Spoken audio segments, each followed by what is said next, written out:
أعوذ بالله السميع العليم من الشيطان الرجيم. بسم الله الرحمن الرحيم، وصلى الله وسلم على أشرف الخلق سيدنا ونبينا ومولانا محمد المصطفى صلى الله عليه وعلى آله وأصحابه الكمل. الحمد لله. السلام عليكم ورحمة الله. موكي نيغي ñëwati si jugati de ngir waxal diine, ngir waxal yàlla, waxal yonent bi sallallahu alayhi wa sallama. yàlla moo annoncé ci alquranul karim mu ne wa ma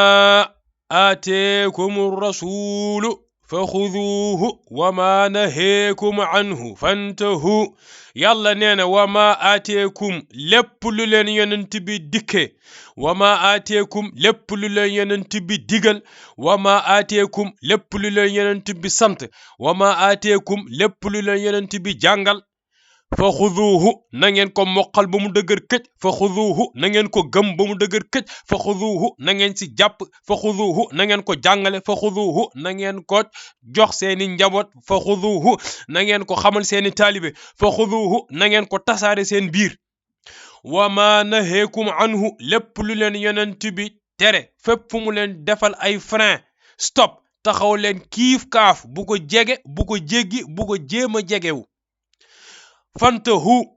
na ngeen taxaw. loolu yàlla moo ko wax ci biir alquran. yàlla waxaat ne atiu llaha, topp leen yàlla, atiu llaha, jaamu leen yàlla, atiu llaha, déggal leen yàlla, atiu llaha, bàyyi leen tere yàlla yi.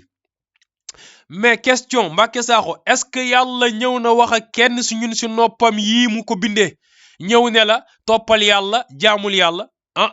fan la ko yàlla waxee? ci alquranul karim. kon normalement bu ñu toppee esprit wu coraniste yi, ñii ne ñoom alquran dong la ñuy topp. bu ñu ne atiu llaha, jeex na, doy na, wax ji mot na sëkk, kiif kaa frein. mais yàlla yamul foofu daf si teg wa atiu rasul, na ngeen topp sama ndaw li. mooy kan? sayyiduna muhammadu rasulullahi sallallahu alayhi wa sallam. yàlla dafay na ngeen topp yàlla, topp yonent bi. mais topp yàlla xanaa doyul Mbacké Sakho? bu ñu toppee alquran kase topp yàlla doy na non? yàlla nee na wa atiu rasul. wa atiu rasul loolu mooy lan? bu yonent bi waxee par exemple si hadisam yu bëri yu wér péng yi, sallu, na ngeen julli, kama raaytumuni usalli, na ngeen may gisee may julli, parce que yàllaa ko santaane. kon ndegete julli mënuñu ko gisee, mënuñu ko jàngee fenn fu dul si yonent bi. léegi ñu déglu Mbacké Sakho moom lan la wax si julli boppam moom, puisque moom yaakaar naa boppam lay jaamu. ñu déglu moom li mu wax si jullee moom. jàngale ne bi ko Jibril jàngale bi ko Jibril waxee mu sujjóot ba noppi ba siggi ci sujjóot ba, ñu ne dafa fàttaliku màggug yàlla boroomam, delluwaat sujjóot, yàlla booleel ko ci booba. su ko defee lii yëpp day ñëwaat di leeral wax ji ñu wax ci ginnaaw, nga xam ne kon lu tax nit ki su demee ci téere ba bu fa fekk ñetti ràkka ak ñeenti ràkka ya ñuy def. looloo tax ba nit ba tey su demee ci téere ba di alxuraan bu mu fekk it ñaari sujjóot yu toftaloo, ndax yàlla da koo diglewut. yàlla benn sujjóot képp la wax. yonent yi moom ci boppam dañoo wax ne ci coobarey boppam moom moo sujjóot ñaari sujjóot ba, te loolu dàq ko daa jafewut, ndax aay bi nga xam ne ñëw na ci ginnaaw mooy li yàlla di wax ne wa ida tutla alayhim ayatuna bayyinatin xaala alladina laa yarjuna liqaa'ana bi qur'anin gayri hada aw baddilhu. nga xam ne dañuy wax ne sujjóot booba bu sujjóot boo xam ne da koo def ci ndigalul yàlla boromam, te incha allah danañ dugal hadis booba, dinañ ko def incha allah ci commentaire yi, dinañ dugal référence ci biir vidéo, te dinañ ko ci générique bi ba ku ne mën koo gis. nga xam ne soo ci demee li dañoo wax ne yonent bi ñaari sujjóotam booba defeewu ko ci. su dee ci rukon dañuy wax ne subhaana rabbiyal azim wa bihamdihi, ku dem ci alquran fekk fa fasabbih bismi rabbikal azimi. waaw d'accord, effectivement ku dem ci alquran Mbacké Sakho di nga fekk fasabbih bismi rabbikal azim. mais léegi man dama la bëgg a poser benn question Mbacké Sakho. fan la yàlla wax ida raka'ta fa qul subhana rabbiyal azim. est-ce que aaya bi ñëw na ci alquran concrètement est-ce que yàlla wax ne ci rukuu textuellement la waxa puisque yow da nga dof nga ni da ngay topp alquran à la lettre léegi dama bëgg nga wax ju à la lettre si ban aaya la yàlla wax textuellement nassan sarihan boo rukuucee da ngay wax subhana rabbiyal azim. loolu mënoo ko génnee ci alquran bi yëpp 114 saar 6666 verset ak 323 671 xaraf mënoo ko si génnee amul parce que yàlla waxu ko si. question boobu laa la posé nag maa ngi xaar réponse. képp koo xam ne it dangaa dellu ci alquran la ñuy wax ci sujjóot ya di subhaana rabbiya laale wa bihamdihi kum soob ndax li yàlla wax na fasabbih bihamdi rabbika wa kun min as-saajidin soo fa demee yàlla ne fasabbih bihamdi rabbika wa kun min as-saajidin d'accord dëgg na kay yàlla wax na nga sàbbal sa borom te nga bokk si ñii sujjóot mais fan la yàlla wax texte bu leer nañ texte noir sur blanc ida sajadta fa qul subhana rabbiyal a'la. loolu laa bëgg a xam Mbàkke Sakho nga génne ñu aay bu mu nekk fan la yàlla wax boo sujjoodee waxal subhana rabbiyal a'la. waaye ñun nag ci sunna am na fu yonent bi jàngale boo sujjoodee waxal subhana rabbiyal a'la. loolu yonent bi jàng yoo kon yaa ngi sàcc suñu wax yaa ngi sàcc waxu sunna di ko use te da nga war a dem ci alquran yonent bi jàngale na ci rukuu nañu wax subhana rabbiyal azim te alquran waxu ko kon Mbàkke Sakho yaa ngi sàcc wax yonent bi bàyyil wax yonent bi kay su fekkee gëmoo sunna. léegi bëgg naa nga génneel ma si biir alquranul karim fan la yàlla wax ida sajadta aw ida raka'ta fa qul subhana rabbiyal azim aw subhana rabbiyal a'la. it da nga fekk ci alquran sabbih isma rabbika laala nga xam ne loolu kon lu leer naññ la loo xam ne ku ne mën na koo gisal boppam xamal ko boppam kon daal lu leer naññ mooy lépp loo xam ne yàlla indiwu ci preuve jarut sonn bokkut. xadis booba dinañ ko def incha allah ci commentaire yi dinañ dugal référence ci biir vidéo te dinañ ko ci générique bi ba ku ne mën koo gis nga xam ne soo ci demee li dañoo wax ne yonent bi ñaari sujootam booba defeewu ko ci ndigalul yàlla boroomam mu ngi ko defee ci coobarey boppam te li yàlla di wax ci alquran ci aaya boobu mooy wa ida tutla alayhim ayatuna bayyinatin qaala alladina laa yarjuuna liqaa'anaa naati bi qur'aanin gayri haadha aw baddilhu qul maa yakuunu liya an ubaddilahu min tilqaa'i nafsiya te ñoom lañ wax ci nettali boobu wala xadis boobu mooy da koo def min tilqaa'i nafsihi mu teg ci ne in attabi'u illaa maa yuuhaa ilayya inni axaafu in asaytu rabbi azaaba yawmin aziim nga xam ne aaya bi képp dàq na wax booba. bon au passage rek juste benn parenthèse bu gàtt kenn du wax in ittabi'u la ñuy wax kenn du wax ittabi'u d'accord en fait man dama xamul sax yow est-ce que jàng nga tontu en fait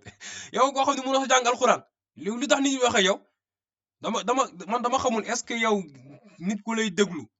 nit mën na lay déglu pour xam say erreur génneeg waaye déglu la pour topp la franchement il fait pitié ku lay dégg topp la yow Mbàkke Sakho il fait pitié parce que wane na ni moom si boppam ndeysaan jàngul xamul parce que yow sa bopp jàngoo xamoo en fait. ndax suñu borom dafa wax ne suñuy jàngal sama li nga xam ne moom la ci yàlla jàngaleel boppam mu leer mooy rakka bu ci ne taxaw rukkoo benn sujjóot la loolu la yàlla jàngale mu doon lu leer te ku dem ci téere bi yàlla fekk fa preuve waaye ñetti rakka wala ñaari sujjóot ci benn rakka kenn ku mën a dellu ci alxuraan indi preuve bi amut te yàlla lu mu wàccewul preuve ci diine ji wérut loolu si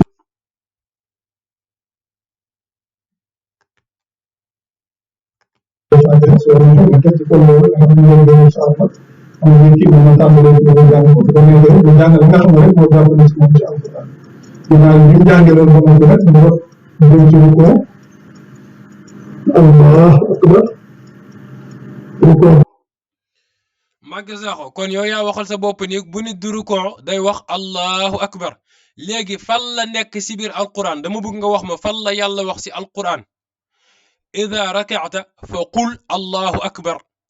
Parce que da nga war a indi texte bi teg da nga ko war a génnee ci alquran. yow da nga ni alquran ngay topp fan la yàlla wax textuellement ci alquran booy ruku' waxal allahu akbar. ñu ko waxee ci nga xam ne fa la bàyyi ko ginnaaw bi lam ci wax it mooy subhaana rabbiyal azim boobu ñu wax soo demee ci alquran suñu borom tudd na ko ay yoon yu mel ni fasabbih bismi rabbikal azim. D'accord, yàlla wax na fasabbih bismi rabbikal azim, mais fan la yàlla wax booy ruku' si ruku' en fait Mbacké Sakho dama bëgg yow ak man ak ñun ñi di déglu yëpp ak ñi lay topp yëpp soyons honnêtes jusqu'au bout du bout. nañu nekk ay nit ñu dëggu. Mbacké Sakho dafa ni alquran kase lay topp,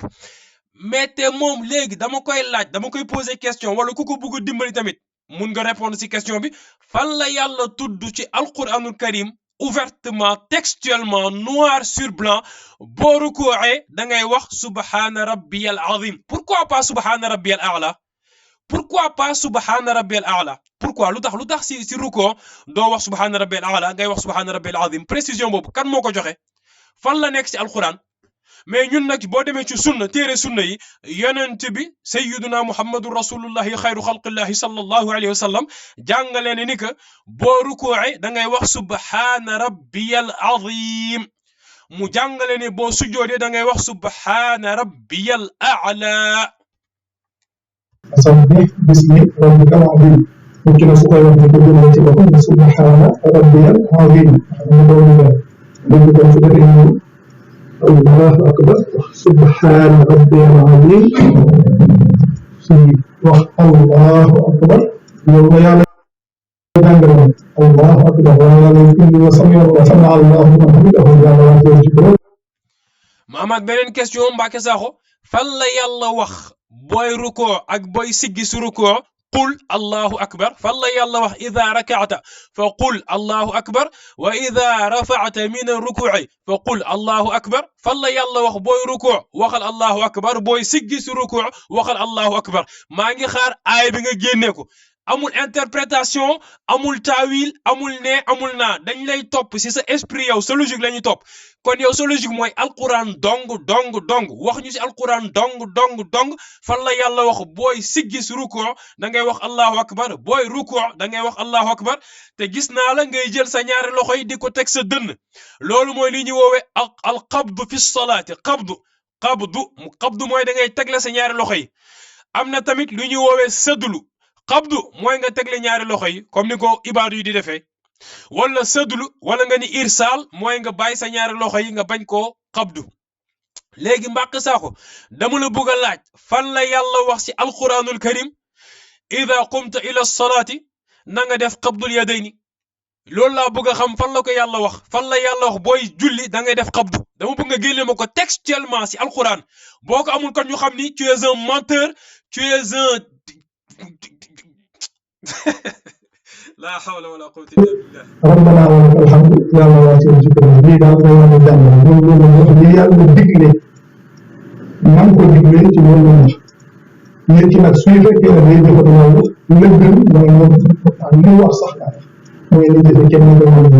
donc wax yàlla ba loo xam ne yoon bi jubal kenn ñu la ko jubal amul yow ñi nga xam ne dañoo tuub ànd ak ñoom kon su fekkee ne ñun dañoo jàpp ne ci ñu tuub ànd ak ñoom lañ bokk ñun dafa kenn ñu ko jubal loolu ñu si gisaat amati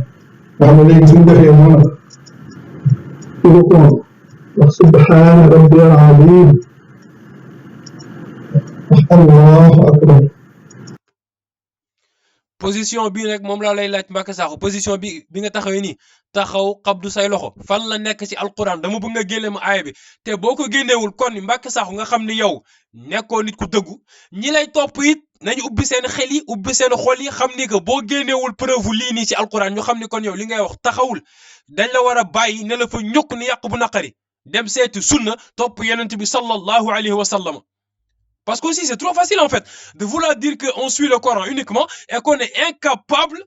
d'aller extraire du Coran certaines positions que l'on incarne dans la prière. loolu mënu nekk boo décidé ni que nii ngay jullee da nga ko war a mun a génnee ci alquran parce que da nga yow sa diine alquran kase la mais ñun ñi topp sunna lii ngay def nii mu ngi si biir sunna. kon instant bi yaa ngi jëfe sunna mu neex la mu naqari la aha parce que yàlla waxoon atiu llaha wa atiu rasul ndekete waxu yàlla boobu day daw ba si biir ruux yi topp leen yàlla topp leen yonent bi mooy mu neex la mu naqari la par la force da ngay topp yonent bi nga xam ko nag nga ñàkk ko xam sallallahu alayhi wa sallam rot jëm ci sujjoot ba allahu akbar bugg naa poser beneen question tamit Mbacké Sakho fan la yàlla wax ne que sujjoot nii lañ koy defee fan la yàlla wax ne que sujjoot da ngay jël sa jëbi dóor ko ci suuf lu tax booy sujjoot doo tëdd si suuf directement carrément nga tëdd ba tàllee ko ñaret lu tax fan la yàlla wax ni na nga jël sa jëbi dóor ko ci suuf booy sujjoot loolu laa bëgg a xam textuellement ak tamit da ngay jël sa ñaari loxo yi teg ko si suuf lu tax doo sujjootee jë kase nga jël sa ñaari loxo yi teg ko si mbagg mi loolu laa bëgg a xam fan la yàlla wax textuellement booy sujjoot da ngay jël sa ñaari loxo yi nga dóor ko ci suuf nga jël sa jëbi dóor ko ci suuf te boo amul réponse à question bi kon li nga nekk du dëgg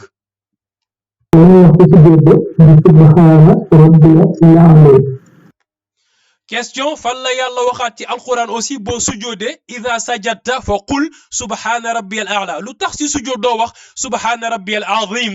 pourquoi si ruku' ngay wax subhana rabbiyal azim te si sujjood ngay wax subhana rabbiyal a'la ma posé la ñaari question fan la yàlla wax ci sujjood da ngay wax subhana rabbiyal a'la te fan pourquoi yow léegi si sujjood ngay wax subhana rabbiyal a'la te doo wax subhana rabbiyal azim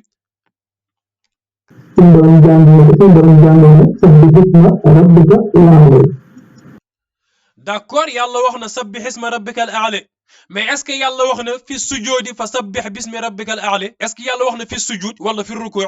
xam nga li nga wax yow li nga wax c'est simple suratu sabbih isma a'la du sujjood moo ko tax a jug yàlla dafa ne sabbih isma rabbikal a'la waxul fi sujjoodi wala fi ruku' wala fi qiyaama wala fi iqaama waxu ko waxul ci ban position dafa ne rek sabbalal sa borom mu kawe mi fa sabbih isma rabbikal a'la sabbih isma rabbikal a'la loolu la wax waxul fi sujud wala fi ruku' wala fi feneen léegi yow fan ngay jëlee justification preuve ni que si sujud subhana rabbiyal a'la la ñuy wax pourquoi ak fu mu nekk ci alquran or ñun nag am na si sunna allahu akbar bismillahi rahmani rahim alhamdulillahi rabbil alamin arrahmanir rahim maliki yawmiddin إياك نعبد وإياك نستعين اهدنا الصراط المستقيم صراط الذين أنعمت عليهم غير المغضوب عليهم ولا الضالين قل هو الله أحد الله الصمد لم يلد ولم يولد ولم يكن له كفوا أحد الله أكبر waaw Mbacké Sakho ma posé waat la beneen question fan la yàlla wax ci alquranul karim boo taxawee pour julli tegleel sa ñaari loxo yi ci sa dënn fan la ko yàlla wax aaya boobu nag boo amul réponse bi kon na ñëpp xam ni que li ngay woote ay caaxaan la ay fen la du dëgg du diine te ku gëm yàlla du def loolu parce que su fekkee yow da nga bëgg a topp sa principe dëgg mooy ni que sa taxaw bi teg la sa ñaari loxo yi sa dënn da nga ko war a mun a génnee ci alquran boo ko génnewul ci alquran ñëpp la war a sànni ca xaj ok ñu xam ni que li ngay woote nii du dëgg parce que tu te contredis yow ci sa bopp da nga woote ni alquran ngay topp te munoo justifier lépp li ngay wax ci alquran voilà lii mooy li am te yàlla dafa waxoon ci alquranul karim déglul bu baax aaya yàlla bii ci alquran pour wane ni yow Mbacké Sakho fan nga bokk yàlla dafa ni ci alquranul karim suratu nisaa aaya 61 surat numéro 4 aaya 61 yàlla lan la wax yàlla dafa ni wa idha qila lahum ta'alaw ila ma anzala allahu wa ila ar-rasul ra'ayta al-munafiqina yasudduna anka sududa yàlla subhanahu wa ta'ala dafa ni wa idha qila bu leen waxee fee lahum taalaw dikk leen taalaw ñëw leen taalaw topp leen ila ma anzala allahu mooy si lii yàlla wàccee ñëw leen ci lii yàlla wàccee loolu mooy lan alquranul karim yàlla dafa ni wa ida qiila lahum bu leen waxee fee ñëw leen si lii yàlla wàccee ila ma anzala allahu si lii yàlla wàccee lan la yàlla wàccee du yonent bi la yàlla wàccee de alquran la yàlla wàccee loolu ñëpp xam nañ ko mais yamu fa de déglul yàlla déglul ponkal mi déglul jalla jalaaluhu wa azza kamaaluhu déglul yàlla lu mu wax subhanahu wa taala yàlla dafa ni wa ida qila lahum taalaw ila ma anzala allahu wa ila rasul yàlla dafa ni buñ leen de dikk leen si lii yàlla wàccee mooy alquran ak dikk leen jëm si yonent bi sallallahu alayhi wa sallam kon ñaari mbir yu bokkul la benn bi mooy ñëw leen si lii yàlla wàccee mooy alquran ñaareel bi mooy ñëw leen ci yonent bi mais xanaa ñëw leen ci alquran doyul yàlla wax na ko wa ida qila lahum taalaw ila ma anzala allahu mooy si lii yàlla wàccee alquran kiif kaaf doy na sëkk normalement bu ñu toppee logique Mbàkke Sakho bu ne yàlla ne ila ma anzalallahu mooy ci alquran doy na jeex na jot nga alquran bi kon doy na lu tax yàlla di si dolli wa ila rasul mais yamu fa déglu li si yàlla teg yàlla nee na su boobaa buñ leen waxee ñëw leen si lii yàlla wàccee ak ci yonent bi déggal yàlla nee na raayta nga gis ñan al munafiqina nafiq yi nga xam ni seen xol yi nifaq moo si nekk dañuy fësal ngëm yàlla fekk bi si biir gëmuñ yàlla loolu mooy nafiq mooy kuy fësal gëm yàlla te si biir xolam bi gëmul yàlla ko wax de du sama wax yàlla moo ko wax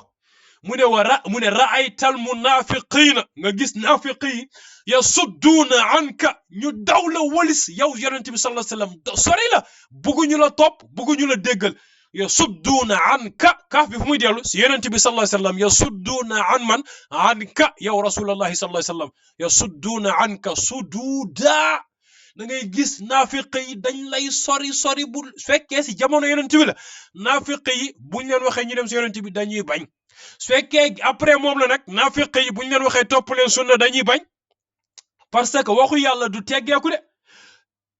taalaw ila ma anzalallah ñëw leen si li yàlla wàccee wa ila rasul ba yawmal qiyamati wax jooju day daw ñëw leen si alquran ak ñëw leen si yonent bi nekk si kaw suuf ak mu bay nekk si kaw suuf yépp da ngeen war a ñëw si moom naka la ñu ñëwee si yonent bu nekkee si kaw suuf nga ñëw toog xool ko mu xool la nga defaru mu wax la nga jëfe naka la ñuy topp yeneen nan la ñuy ñëwee si yonent bu fi nekkatul bàyyi na fi sunnaam nga ñëw si sunnaam xool li mu jàngale nga topp ko jëfe defaru kon ku toppul sunna doo defaru parce que jëfe woo waxu yàlla ni taalaw ila ma anzala allahu ñëw leen si lii yàlla wàccee wa ila rasul ñëw leen si ndawal yàlla bi yooyu yëpp yow Mbàkke Sakho nangoo ko jëfe te munoo justifier clairement li ngay wax it ci alquran kon tu es un nafiq loolu mooy wax ji wax ji en fait war ñu ko raayal dañu war a jaar ci digg bi parce que c'est trop facile di wax ni que moom day topp benn affaire te mënu ko justifier gis ngeen fii maa ngi xaar fii ba adduna di tukki Mbàkke Sakho munul génnee ci alquran taxaw teg la sa ñaari loxo si dënn munul génnee ci alquran ruku wax subhaana rabbiyal azim munul génnee ci alquran sujjoot wax subhaana rabbiyal a'la su fekkee loolu amul nag képp kuy topp Mbàkke Sakho maa ngi lay conseiller nga arrière defal 3 pas 100 pas si ginnaaw nga delloo sa xol ak sa xel nga gëm yàlla ragal yàlla xam ne yonent bi sallallahu alayhi wa sallam waxuñu ko rek mu transmettre kaamil bi kase su fekkoon kaamil bi kase lañ ko wax mu transmettre mu yam foofu mooy ne que taalaw ila ma anzala allahu doy na kaamil bi la kon yàlla daf siy teg wa ila rasul taalaw ila ma anzala allahu taalaw ila rasul ñëw leen si lii yàlla wàccee muy alquran ñëw leen si yonent bi parce que boo leen ñëwee si lii yàlla wàccee kase alquran bi day dëgër këj munoo leen ko dégg de foog ngeen def taalaw ila rasul mu tasal leen affaire yi ngeen mun ko dégg mu wax leen par exemple sallu julli leen kama ni ngeen may gisee usalli kama raaytumuni usalli mu wax leen boo rukoowee waxal subhaana rabbil azim loolu yonent bi moo ko wax hadis bu peng li Mbàkke Sakho du use nii yonent bi moo ne boo sujoodee waxal subhaana rabbil a'la Mbàkke Sakho mu ngi koy wax te mënu ko génnee ci alquran te am na si sunna kon boog Mbàkke Sakho bàyyil fen Mbàkke Sakho li ngay woote ay financement lañ la jox da nga bokk si ñi nga xam ne dañ leen yónni pour ñu yàq diine ji te yàq diine ji fan lañ koy jaaree njëkkee si sunna la ñuy jaar boo leen seetloo Mbàkke Sakho ak wahabi yi ibaadu yi benn lañu même ñoo nuroo nañuy jullee ibaadu yi tamit fu ibaadu jóge ibaadu fu mu jóge ibaadu yi ngeen gis nii seen esprit bi ñu amee nii fu mu jóge mu ngi jóge si benn waay bu tudd Muhammad ibn Abdul Wahhab koo xam ni anglais yi dañ ko infiltré yahud esprit maanaam mentalité yahud la yore te yahud la mooy seen liggéey benn affaire moo leen tax a jóg franc-maçon yi dugg si diine l'islam yàqate ko kuy jaay intellectuel nag ñu wane la noo yow intellectuel nga tu dois pouvoir être au-delà xam nga da nga war a dépasser lii tu dois avoir des preuves concrètes ay fen la ay mensonge la depuis 1444 années lu ñuy jàngale Mbacké Sakho mënu judd barki démb ñëw wax lu fi amul kon bok affaire bi du affaire de intellectuel il ne s'agit pas d'être un intellectuel wala d'être quelqu'un qui réfléchit il s'agit de quoi? De croire en Allah et de croire en son envoyé Muhammad Rasulullah sallallahu alayhi wa sallam. Un, vous n'êtes pas plus intellectuel que les gens. Deux, vous n'êtes pas plus instruit que nous. Kon ñun ñoo leen gën a dégg tubaab ñoo leen gën dégg arab ñoo leen gën a xam diine ji waaye taxul ñu ngi topp yonent bi sallallahu alayhi wa sallam parce que xam nañ ne que lii yëpp du dara xam-xam yëpp yàlla mu ngi ko jox yonent bi dégg alquran yëpp yàlla mu ngi ko jox yonent bi lépp lu baax yonent bi la parce que moom mooy ngën gi mindeef kon lépp lu gën moom moo ko moom munu kenn munu fi andi leneen lu gën lu yonent bi def jamais yonent bi mooy gën gi mindeef ceerno loolu moo fi am sallallahu alayhi wa sallam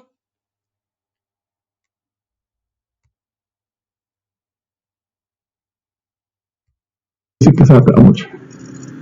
kon daal julli li ci aju mooy lii yàlla wax nga xam ne yàlla jàngee na kàbbar ci wa kabbirhu takbira yàlla jàngee na kàbbar si wa kabbirhu takbira mais est-ce que yàlla wax ne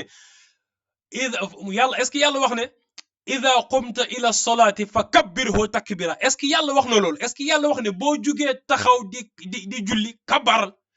loolu yonent bi moo ko jàngale ci hadis bu wér peng mu ne moom sallallahu alayhi wa sallam mu ne miftaaxu salaati at-tuhuur mu ne caabi julli mooy lan laab da ngay jàpp mu ne wa tahrimuha fii la génnee nag mooy a takbir mu ne li nga xam ne nag mooy léegi yow lii tax mbiri araam si yow boo taxawee dugg si julli mooy kàbbar bés boo kàbbare c'est fini araam na nga wax araam na nga lekk araam na nga naan araam na nga def leneen lu du julli wa tahrimuha a takbir wa tahliluha lii tax nag mbiri daganaat si yow wa tahliluha mooy lan assalaamu booy julli ba ni assalaamu aleykum mbiri daganaat na si yow tahrimuha a takbir foofu la génne sunna génnee na ko waaye alquran génneewu ko kon Mbacké Sakho bàyyil caaxaan